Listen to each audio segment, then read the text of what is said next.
Okay, so we're going to spend just a few minutes. This is going to be a quick video on the game overview of Aristeia. So this is kind of the broad stuff that you would need to know before we do deep dive stuff into the game. Okay, so basics of Aristeia, you can see just kind of put together a generic board setup here. So this is your average, this is your play area. Now this is not the board that you get a card board with the core set, but I'm just using a neoprene board that is the same design.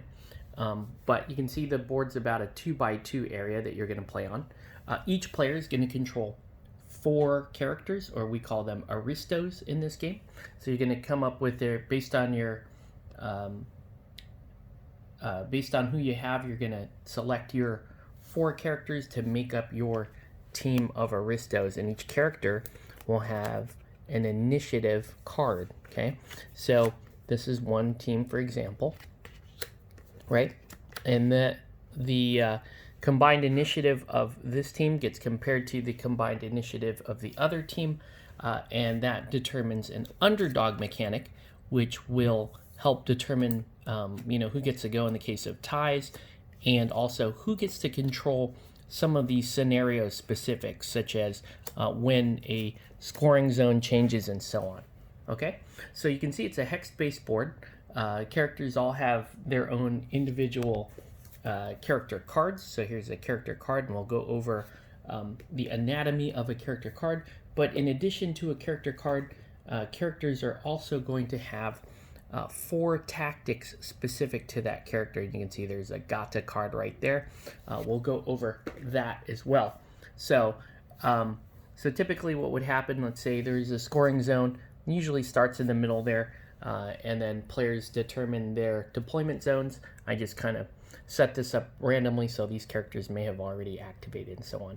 All right, so during the typical course of a turn, when it is time to activate characters, you're going to go from left to right. So you're going to arrange your characters in the order which you want them to activate over the course of a turn. You're going to lay those down face down, and then when it's time to activate those characters, so you're going to activate your first character, both players are going to flip the initiative card of the characters that are in that slot. So for example, this would be Musashi versus Hexer, and so you're going to compare their initiative values, Hexer being at 5, Musashi being at 6. In the case of a tie, that's where that underdog is going to determine who gets to go. And then when, let's say it's Musashi is going to go first, so he's going to activate, and you're going to use this, you're going to use like this control panel here to help decide his activation. All right, so when it's his turn to go, typically what is done is you would then fill up his energy based on the energy of his card. So Musashi has 5 energy, so you would play 5 energy here, and then I'll show you how to use this actual dashboard in some more play examples. But you can see you would spend that energy doing actions, filling up your movement points. So a typical activation might be, say, spend 2 actions to move your distance. Then you may actually refer to his card and spend his remaining energy performing other actions. So this goes in a series of rounds. So once both characters activate, then you flip over the card for the next 2 characters, and so on until every initiative card has been revealed, every character has taken their action, and then that ends the turn. Often based on then at the end of the turn, you may check your scoring criteria to see who has scored any victory points. In addition, during the turn, characters or aristos may defeat other aristos, or reduce all their health to 0, in which case those aristos would be then sent to the infirmary for the turn, and then they would come back in the subsequent turn off of the medic area there, and then back into their deployment zone, often with a energy penalty for coming back into the game. So you can see, this game is based a lot on positioning, movement. It's also based on attacks and interacting. Timing is very important here, so learning how to time how your activations go, what order they should go, and then the careful selection and use of tactics. So this is like the generic tactic deck. So it comes with 10 cards, and then you would add 2 tactics from each of the characters' 4 tactic cards, making a tactic deck of 8. So typical games run about an hour or less. They can be very fast. You play up to 5 turns or 8 victory points for most scenarios. So if you hit the 8 victory points first, then you have won that scenario, or you go 5 turns, and whoever scored more over the course of 5 turns is going to be the winner.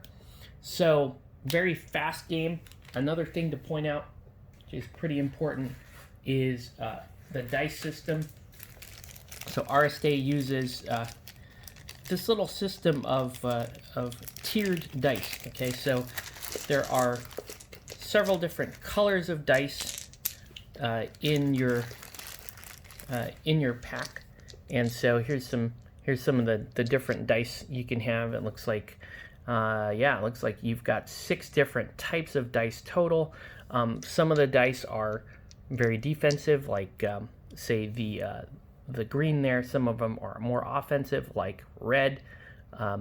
And there are different systems, like for example, black doesn't have anything on 3 sides and it just has shields on the other.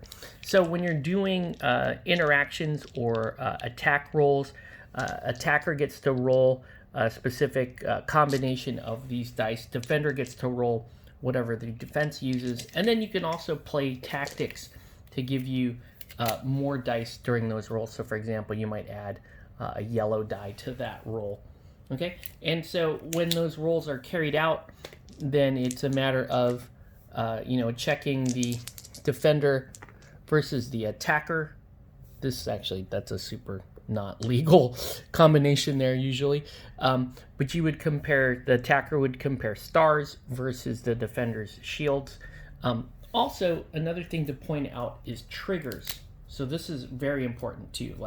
So for example, Valkyrie here has a trigger of 2 shields, and you would buy these triggers depending on what symbols your dice rolled. So it's a really interesting way to affect more playstyles and more interactions on the board. So things can get a little bit more intricate than just simply having more dice to roll, or simply rolling more stars than shields, that kind of thing. A lot of other things can happen as well. Some other things to note too is that characters may have they have attacks that are listed in red, and then they have support actions that are listed in green. Support actions can be very powerful. All right, and we'll go over the anatomy of a card in a later date. But as you can see, this is the general flow of a game, right? Both players are going to flip initiative cards for whichever slot is to be activated during that part of the turn. Then the initiative or activation order is determined, and then the character will perform its activation from one player, and then the other player will perform the other activation.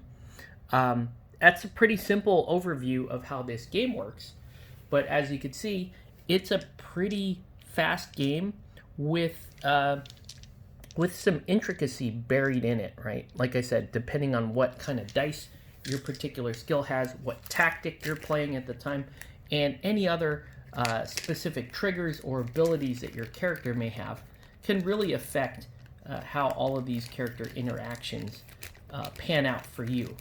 So that's the quick and dirty overview of the game of Aristeia without getting into specifics, and we will do deep dives into more of these specifics as this series continues. Thanks everyone for watching, and we'll catch you on the next one.